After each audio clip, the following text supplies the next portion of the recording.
بسم الله الرحمن الرحيم.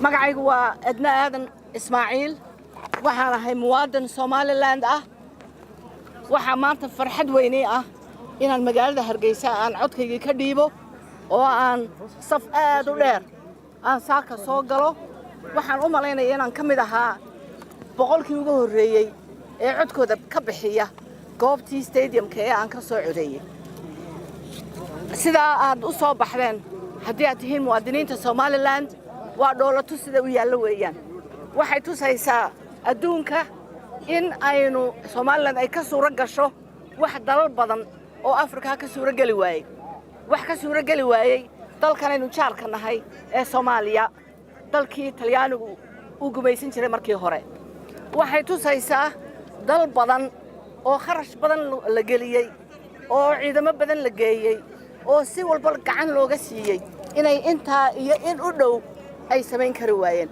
waxa maanta loo codeynaya ma aha xisbiyo maaha shakhsiyaad waxa maanta loo codeynaya Somaliland jiritaanka Somaliland inay Somaliland tahay dal xor ah oo jira oo kamida caalamka adduunka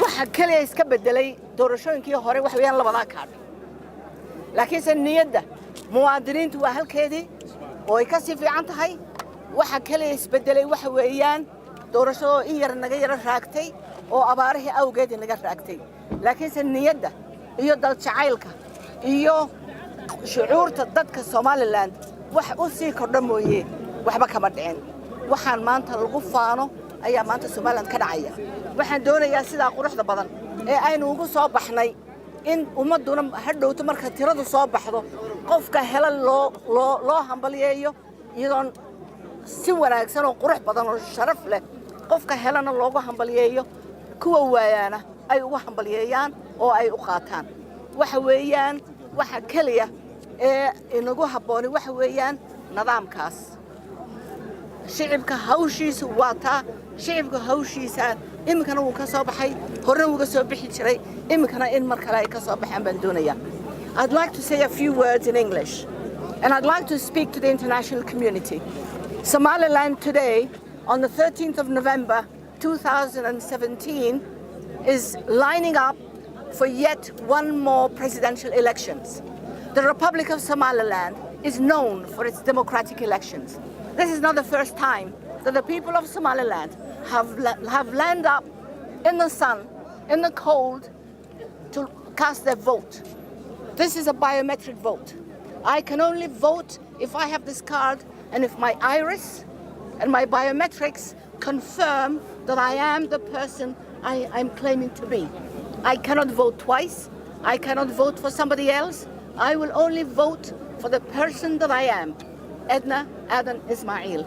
And I would also like to confirm to the Voice of America and the BBC that Somaliland is not a state.